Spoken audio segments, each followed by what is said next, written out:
Hey everyone. As you know, nothing on this channel is sponsored. Uh, there'd be days I wish they were. Found a camping channel where the uh, person who's camping seems to do all right for themselves. Um, they were camping in a $9,000 tent, and I just can't imagine that myself. But wanted to get on with some of the projects and talk about we don't know what we don't know. Now, you may have heard that before, and there's a lot of truth to it. For example, a couple of weeks ago, I talked about the fact that I've got crawl space under the house, and I was going to make these boxes of insulation, right? So take the insulation, put maybe 6 inches on of depth, make them about 2 feet wide, I think I was thinking, and just make a box, right? 2 feet wide, 6 feet deep. So a 2-footer in the back, 2-footer in the front, and two 6-inch things for the ends. And then I was watching Ambition Strikes. If you haven't seen that channel and you like DIY stuff, they're a lot of fun to watch. It's a young couple. They've been chronicling their experiences building things, and I think started out living out of basically a camper, moving into a home that's off grid because there was no way to run electricity to where they were, expanding that out because they also do metalworking and things, and now a new shop. They built a house, or they rebuilt a houseboat. They're building a new boat so they can go up to Alaska and things. So they're a lot of fun to watch, and you learn things. Well, what I learned is they were going off to go look at a off-grid house, or a potential off-grid house, on 90 acres worth of land, as they came across the greenhouse that they had. Right? A geodesic dome greenhouse, which if you're not familiar with those, it's triangles of glass that are put together in such a way that it makes a sphere or a half sphere. And when he got to the bottom, he goes, "Oh, look at these." He said what they were, and they're basically what I was talking about. Except the difference is they filled those with concrete because they're used as like Lego blocks for making a foundation. Well, didn't know anything about those at all. Now I do. So the idea I had, thinking, hey, this would be really cool to do this, apparently it's already been done. Now the difference is, however, that while you've got the insulation there, having that concrete in between does give it a way for the cold on the outside to walk its way in. The advantage of having a gap that I was proposing is the cold doesn't go through the air as quickly as it does through solid material. Go outside and touch a stone that's been sitting in the sun, or touch concrete, or God help you, walk to the beach on asphalt in the hot summer sun, and you're going to know exactly what I mean about the conductivity, heat conductivity or cold conductivity of those types of surfaces. In the winter, there's two reasons why they say bridges freeze quicker. One is because the material on there and the stuff between the steel beams underneath it and the roadway itself, it's going to grab onto that cold, and you got wind going underneath it. If you've ever been to a old style stone fort like Fort Ticonderoga, when it's been cold outside, you go near those walls and you can feel the cold radiating from the stone. It's not really a great situation. I can see why they would want to have done the barracks in wood, and considering the fact that they burned down a set of barracks doing that, I understand why they went with stone.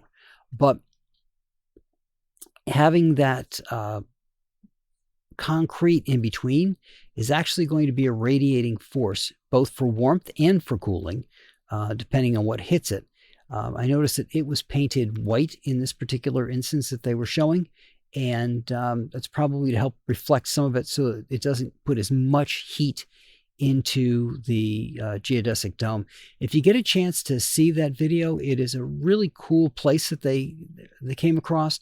It had, I don't know, something like 6 kilowatts worth of panels or something like that, that were up these huge arrays of 400, approximately 400 watt panels, stacked up.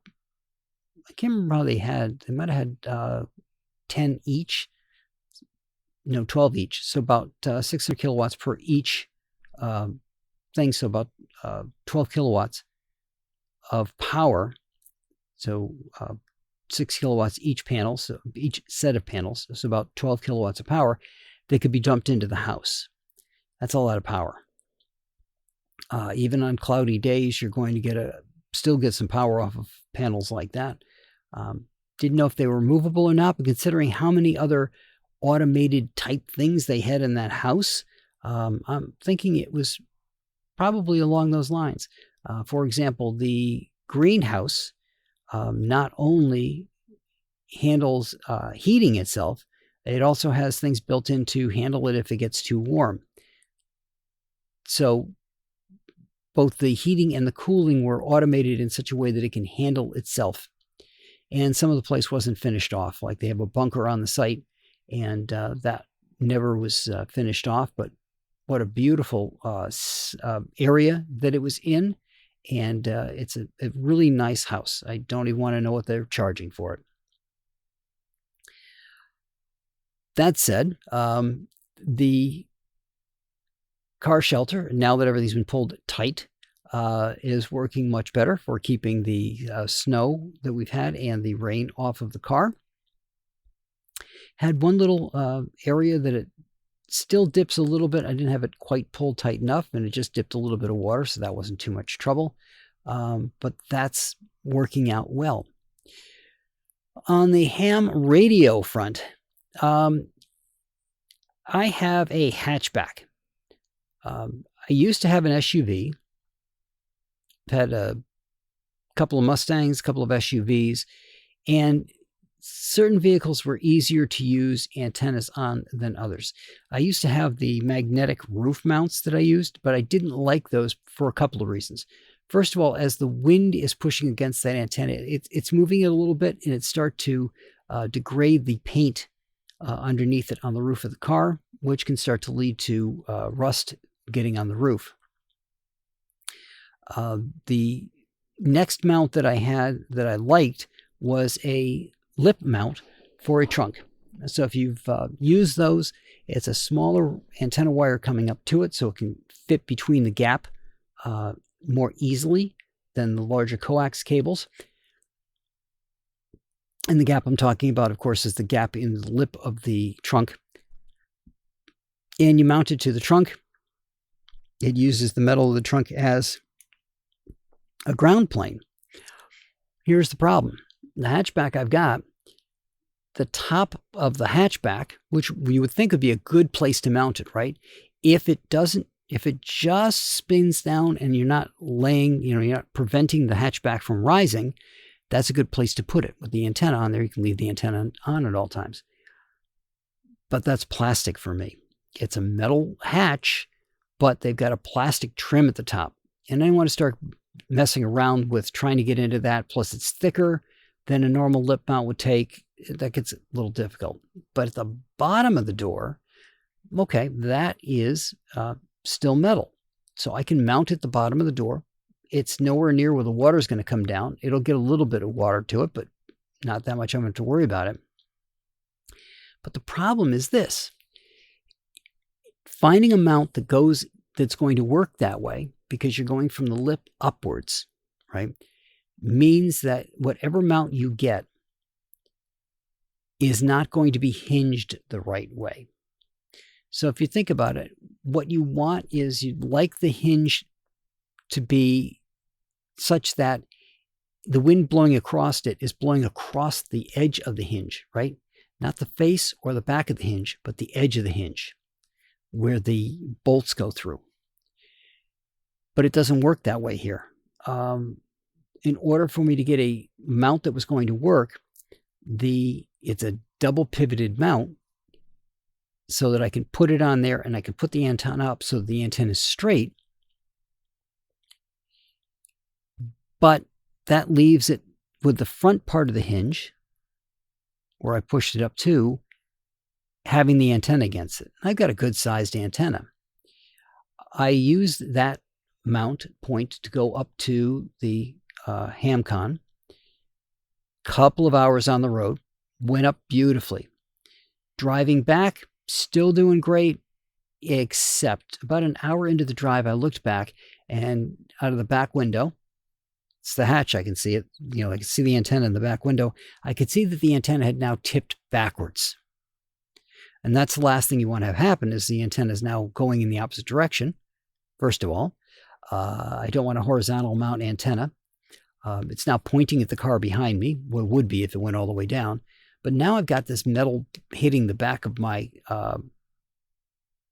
hatch because it's tipped back to as far as it can. So I'm doing a guy wire configuration for it. Now, anybody who's got an antenna tower is familiar with guy wires, and that's a wire that goes from the different points of the antenna down to the ground to keep that antenna upright. All right, so you've got your antenna in a mount, but just to give that mount some extra support, you put these connectors onto the antenna pole itself. And from that, you attach wires that go down to the ground to help hold the antenna in place. And then you have to detach those if you want to lower the antenna and things like that. But doing the same thing here to the hinge at the hatch itself. So I'm not in the hinge, I'm outside the hinge. So it's not going to get caught in the hinge at all. But it's about at the right spot where I can put the antenna up, which is off to the passenger side, so I can see it in the rear view mirror, but it's not blocking my view in any way. By putting a wire in and then creating I 3D printed basically like a figure eight, so that I can clip onto the one side of it and the other side sits down over the antenna. What that'll allow me to do is put the antenna up. And if the antenna starts to tip back, well, any more tension against that's going to be taken up by this guy wire. The guy wire is pretty tight to it as it is right now. It doesn't have a lot of give to it. Even if it does vibrate itself up and out a little bit, it's not going to slide anywhere because there's no place for it to slide to. It's going to be held in place by this wire, so it won't tip back any further than I need to. And I'll be testing that out this weekend when I go up to the Ford Ticonderoga event. Which leads to a follow-up on the car shelter one. So the slats worked really well. They held up kind of better than I expected. Like I said, I got it pulled a little tighter. The slats worked out well, so I'm pretty sure, pretty confident now that creating a 2x2 grid will allow me to give it a little more support for the winter and will make a good foundation for me to hopefully either later this year or next year, depending how prices go in the economy, put a clear plastic roof over the top. Corrugated roof, so it's like a metal roof, same shape, same construction. It's just clear plastic, and that'll allow me to have a huge amount of light in there. The original car shelter did allow some light in, which got a little bit more every year as the material degraded. But right now with the new tarp over it, it's a cave. Has very little light coming in at all around the edges, and that's it. So by having this, it'll make a world of difference. It'll give me a huge amount of light coming in there for me to work on the car or do anything else I want to do inside that shelter, or use the shelter for a workspace. If I want to get out of the sun, I could go in there. I have a bunch of light, but I won't be in direct sunlight so much being in there doing that. So that's where things are as it stands this week. And I will talk to you guys all next week.